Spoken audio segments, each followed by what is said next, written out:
tous, alors aujourd'hui je vais vous montrer comment faire suivre votre fil quand vous tricotez du jacquard. Comme vous pouvez le voir, il apparaît en arrière et sur mon dessin actuellement j'ai une maille bleue contre 5 mailles grises et donc je dois faire suivre mon fil bleu à l'arrière de mon travail pour que la tension soit bonne, parce que si le fil bleu est trop long, la tension ne sera pas bonne, ça risquera d'être trop serré. Donc je vais vous montrer comment faire ça, et donc il faut le faire suivre après 3 mailles, c'est la règle. C'est tout simple, vous allez voir, je vous montre ça. Donc on commence par tricoter 3 mailles, donc 3 mailles grises parce que moi c'est ma couleur.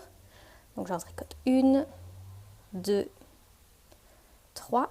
Et donc là, je dois faire suivre mon fil bleu après 3 mailles. Donc c'est tout simple, je dois simplement l'enrouler autour de mon fil gris. Hop, donc voilà, je l'enroule d'un sens ou de l'autre, c'est pas trop grave. Je l'enroule et vous allez voir, il va se retrouver prisonnier. Et je tricote les deux autres. 1 et 2. Voilà. Alors en fait, si vous regardez bien, il est prisonnier de la maille grise, mais il ne se voit pas sur l'avant. C'est ça qui est magique. S'il se voit légèrement, n'hésitez pas à tirer un tout petit peu sur le fil. Et puis ça ne se verra pas. Ensuite, je tricote ma maille bleue, parce que c'est mon dessin qui est comme ça. Puis je recommence mes mailles grises. 1, 2, 3. Et puis là, encore une fois, je dois faire suivre mon fil. Donc je l'enroule autour de mon fil gris, tout simplement. Et puis je retricote mes 2 mailles qui me restent. Si vous avez 10 mailles à tricoter, il faut le faire suivre toutes les 3 mailles. C'est comme ça que vous aurez la meilleure tension.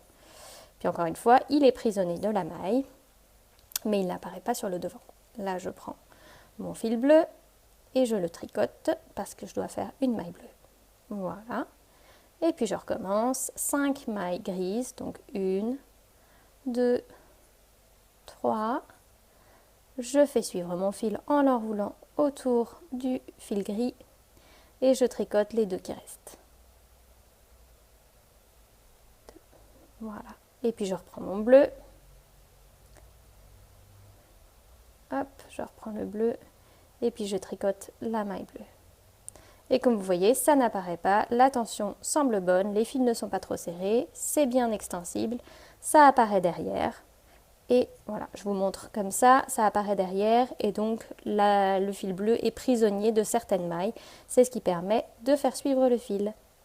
Voilà!